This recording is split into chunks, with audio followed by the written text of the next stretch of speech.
Ok, pessoal, a imagem não ficou projetada muito legal, mas como vocês acabaram de assistir os vídeos, né? Então a gente vai fazer as correlações. Um ponto interessante, a primeira análise que a gente vai fazer aqui é no vídeo do enrolamento primário, né? Da partezinha lá da tela do osciloscópio, onde ele puxa o enrolamento primário. No enrolamento primário aqui, nós já vamos ter várias informações, tá? A gente vai falar aqui de picos de tensão, tá? Esse picozinho que a tensão sofreu aqui. Nós vamos falar aqui de tempo de chaveamento, de período de chaveamento, que é o ângulo de permanência da bobina. Nós vamos falar aqui de tempo de faísca, né? O período que houve a centelha da vela. Tá? Nós vamos falar tanto no sistema primário como no sistema secundário também. A gente também vai visualizar os picos de tensão também. Vamos começar por tensão. É a análise que a gente faz aqui no eixo de Y do osciloscópio, tá? A gente voltando aqui a tela, do osciloscópio primário, tá? Vocês podem não estar conseguindo visualizar direitinho aí, mas no vídeo vocês veem bem direitinho. Então esse pico de tensão aqui no osciloscópio, né, na tela do primário da bobina, nós vamos encontrar aqui uma tensão próxima aí a 400 volts, né? Acima de 350, próximo a 400, 480 por aí, né? E lá na tela de secundário, esse pico de tensão aqui ultrapassa 16.000 volts, né? Então nós temos dois valores de tensão aí, o valor de tensão de primário e o valor de tensão de secundário, né? A de primário chega a 300 e pouco e a de secundário acima de 16.000 volts. Bem, inicialmente vamos analisar isso aí.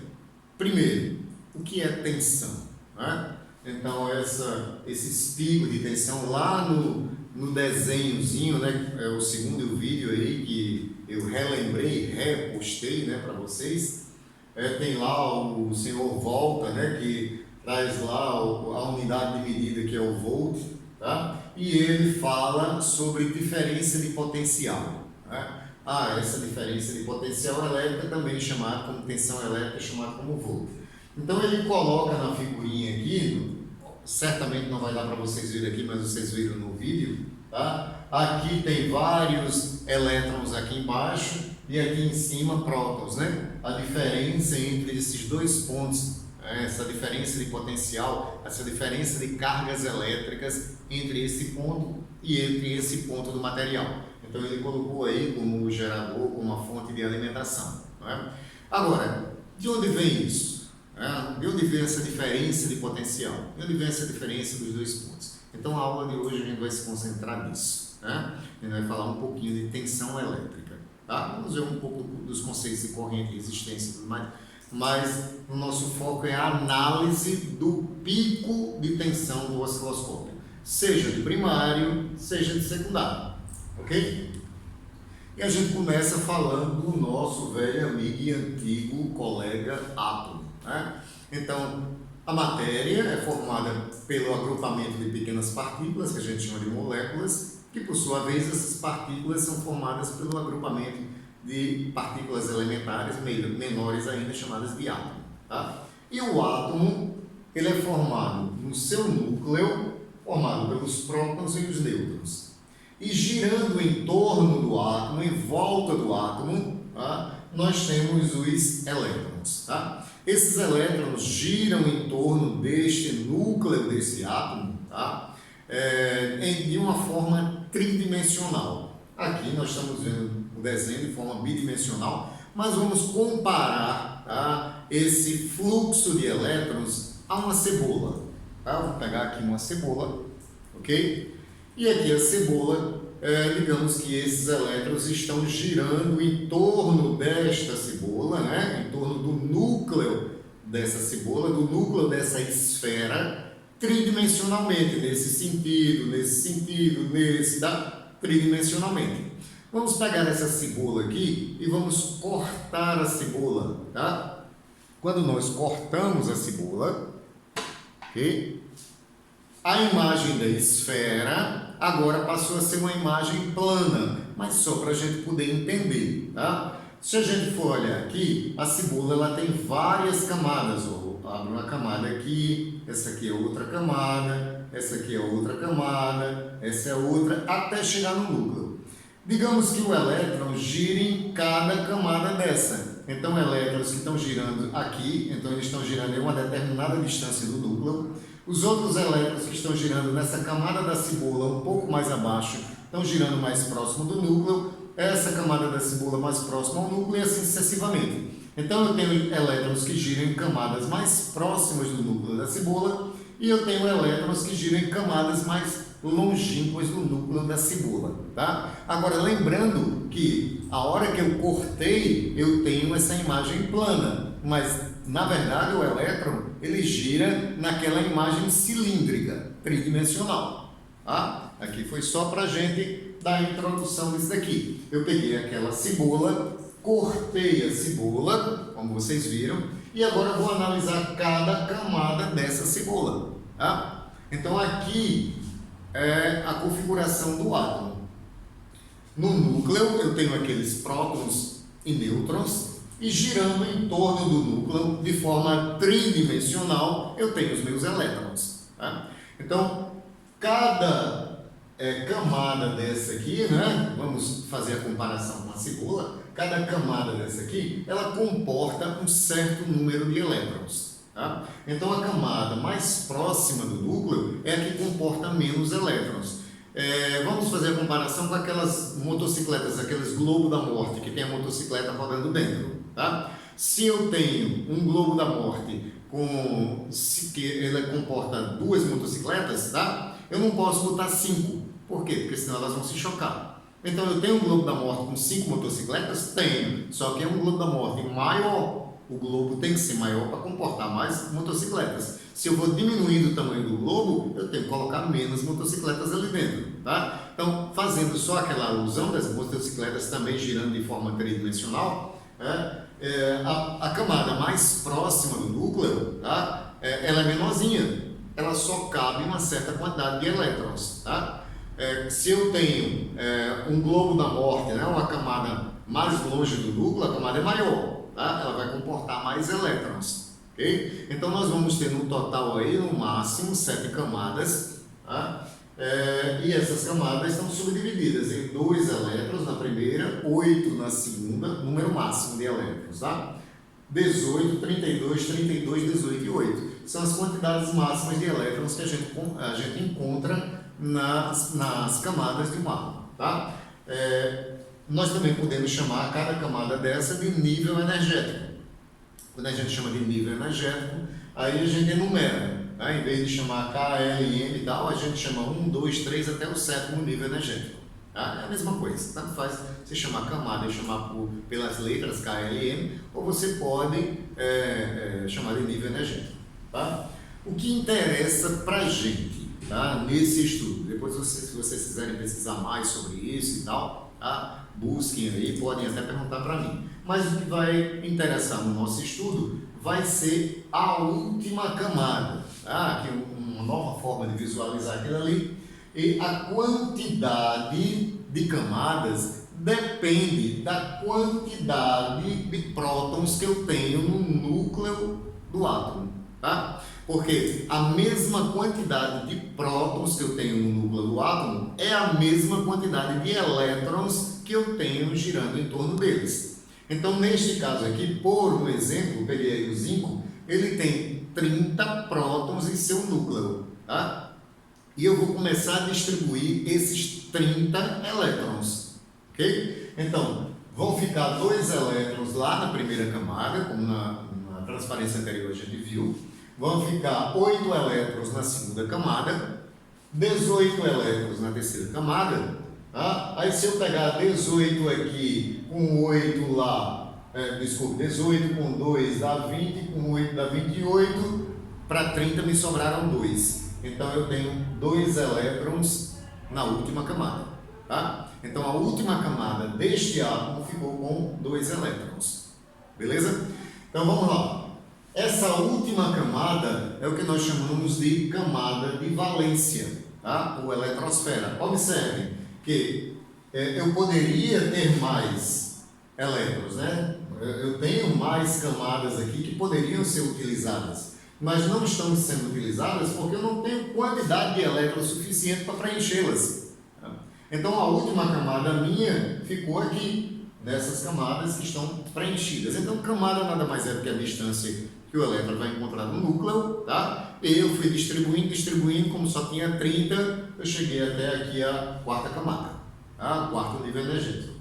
Neste caso, beleza? Então, quando eu tenho até 3 elétrons na camada de valência, ou na última camada, nós dizemos que eu tenho um bom condutor elétrico, tá?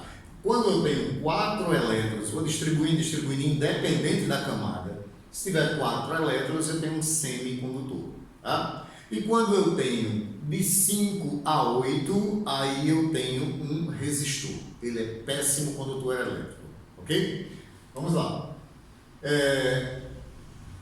Nós vimos também que, até agora, a gente conversou com um número equilibrado, com a mesma quantidade de prótons, mesma quantidade de elétrons, tá? De repente, se a quantidade de elétrons diferir da quantidade de prótons, eu tenho agora um átomo desequilibrado, tá?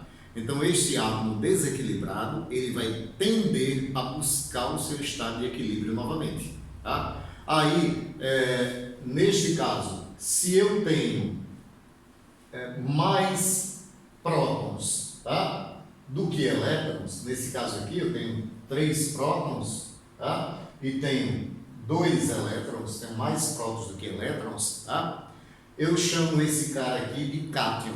O que é um cátion? É um íon.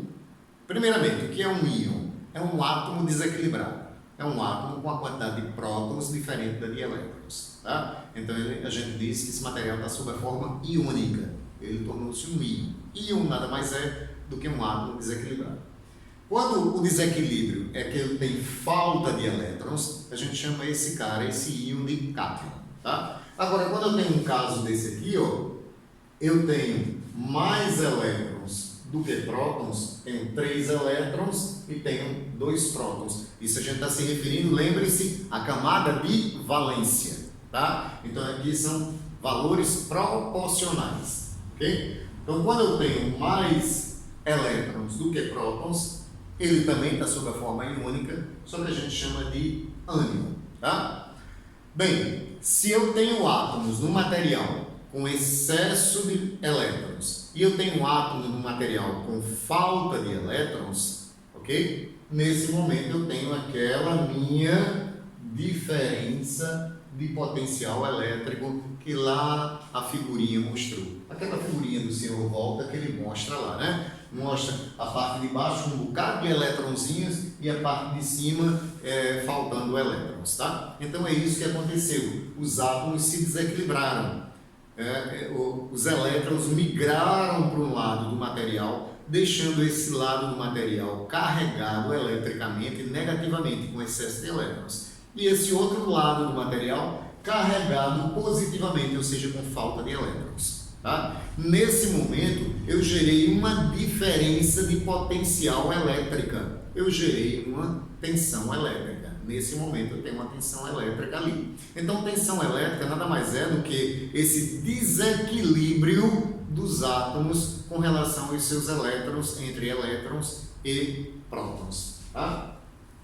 Bem, se eu tiver os extremos do material, tá, unidos, então eu vou ter uma corrente elétrica e essa corrente elétrica é medida lá em ampere. Tá? Por enquanto, a gente vai passar um pouquinho à frente. Né? Então, o que seria aqui? Tá? O que seria essa corrente elétrica aqui? Seria um movimento ordenado desses elétrons. Né? Então, o que foi lá que o seu Volta fez, né? O seu Ampère fez? Ele pegou ali e uniu os dois lados do material. Lembra que eu tinha um lado com excesso de elétrons e o outro com falta? Então, o que foi que ele fez? Ele colocou um condutor elétrico unindo os dois lados. Então, onde eu tinha excesso de elétrons, ele migrou para o lado que tinha falta de elétrons. E essa migração de forma ordenada, os elétrons todos caminhando ordenadamente, né? Tipo a correnteza de um rio, ok? Sempre toda a água caminhando numa mesma direção. Então, tem os elétrons todos caminhando em uma mesma direção aqui. Nesse momento aqui, eu tenho uma corrente elétrica. E esse caminho ele é dado pelo quê? No início, a gente comentou que todo material toda matéria é formada por moléculas e todas as moléculas são formadas por átomos, tá? Então, se eu tenho um fio condutor, eu vou ter lá o condutor lá de cobre ou de alumínio, ou seja qual for o metal, tá? Então, eu tenho um condutor aqui e esses elétrons eles vão fluindo de um átomo para o outro. Então, esse cara aqui está com excesso de elétrons, passa um elétron a mais aqui, deixou esse cara mais excesso ainda, passa outro para aqui e assim sucessivamente. Eles vão empurrando um elétron a mais para o átomo vizinho. E nessa história dele empurrou para esse, que empurrou para esse, que empurrou para esse, que empurrou para esse, ele faz com que os elétrons caminhem todos em um mesmo sentido, todos em uma mesma direção. Tá? Aí é o que nós chamamos de corrente elétrica.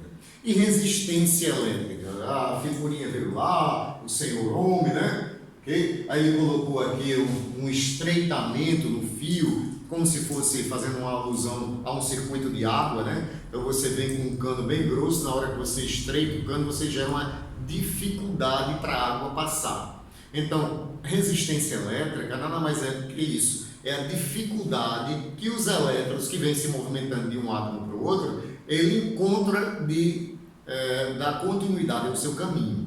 Tá?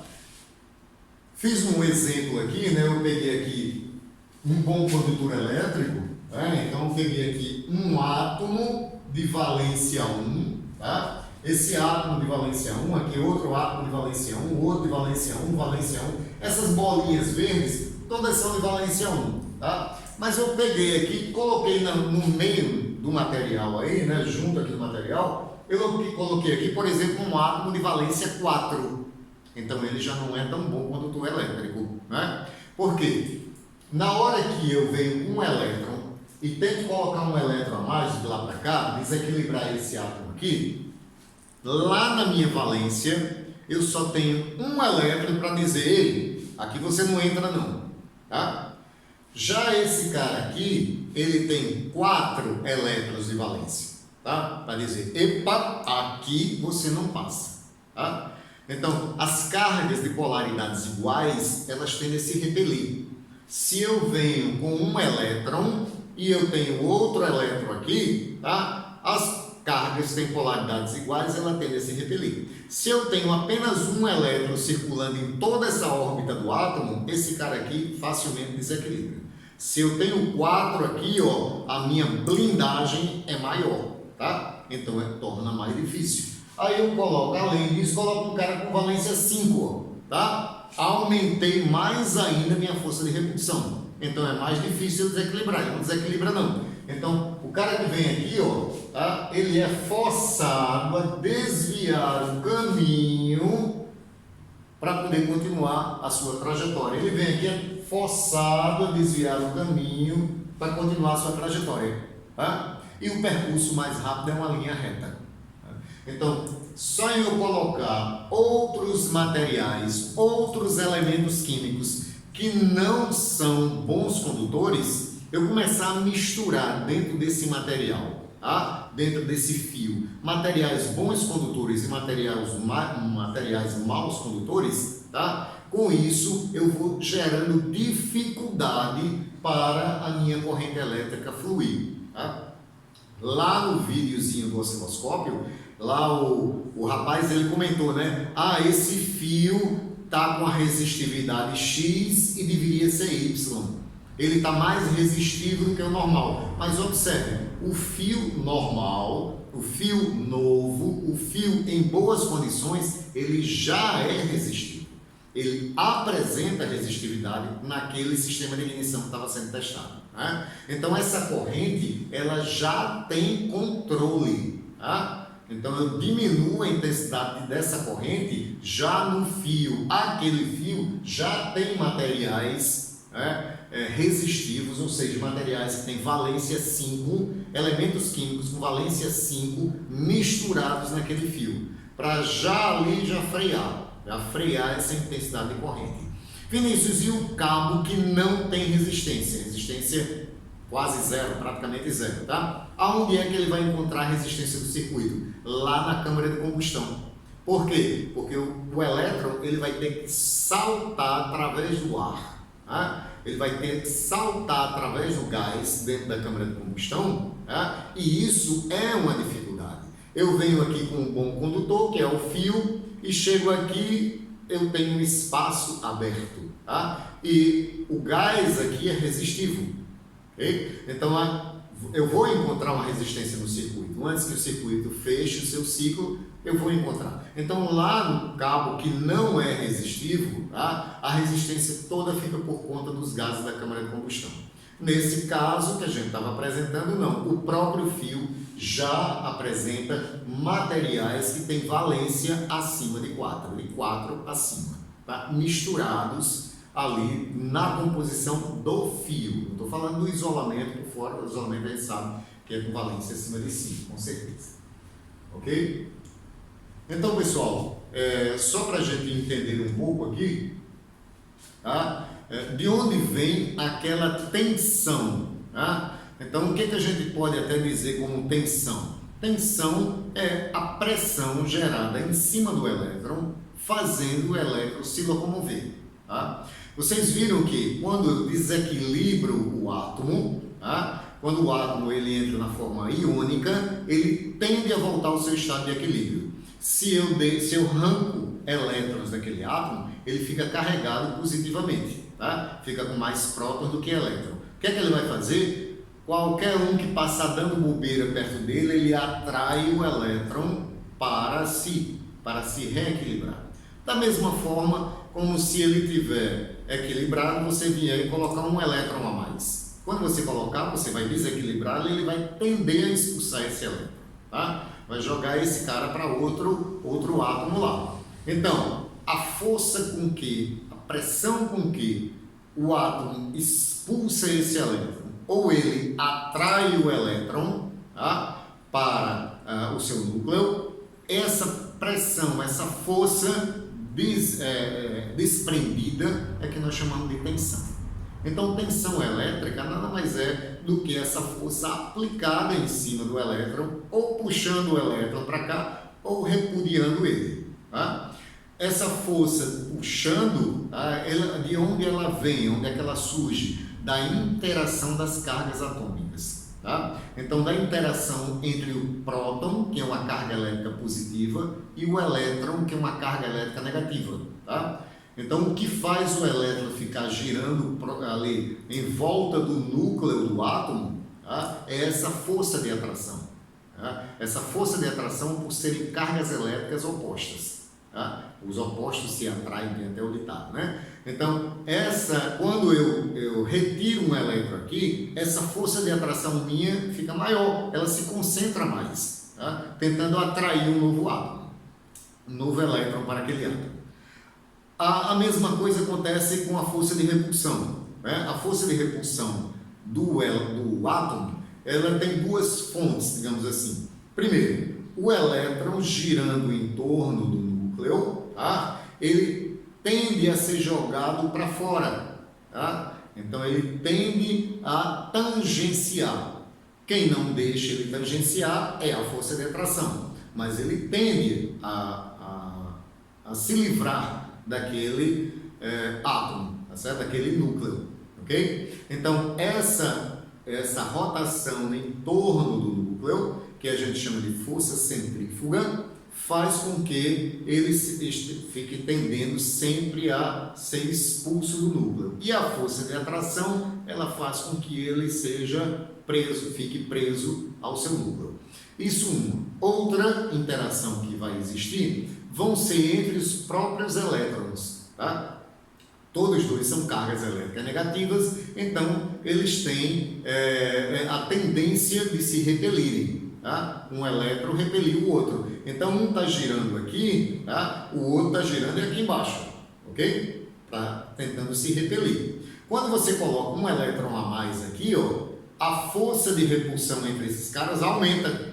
Tá? Por isso que lá na primeira camada, como o giro é próximo aqui, ele só cabe 2. Na hora que você bota um a mais aqui, a força de repulsão aqui aumenta e esse terceiro que foi colocado aqui, ele já pula para um nível energético mais acima, uma camada mais acima. Vai ficar girando os dois aqui embaixo e o outro já gira mais aqui em cima. Tá? Aí eu vou colocando e a minha força de repulsão vai aumentando, pá, ele começa já a girar um pouco mais em cima e assim sucessivamente. Então tem as duas interações, tem o próprio giro do elétron e tem a interação por ele ser cargas elétricas iguais, então elas tendem a se repelir. Tá? Então a força de atração é dada pela interação entre cargas elétricas diferentes.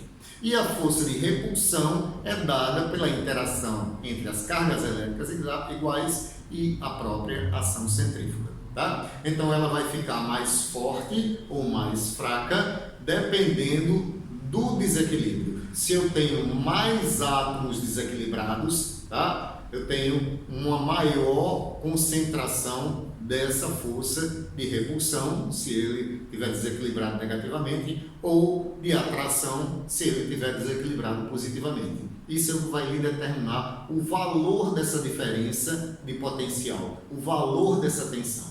Tá? Ok? Então, por enquanto, a gente vai ficando por aqui. O próximo vídeo, a gente vai ver como é que essa interação, né, essas interações, elas vão gerar aí a minha corrente elétrica, como é que eu vou...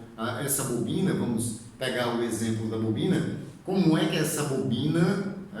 ele lá falou de campo magnético, como é que surge esse campo magnético, como é que se cria e como é também que nós podemos gerar essa corrente elétrica.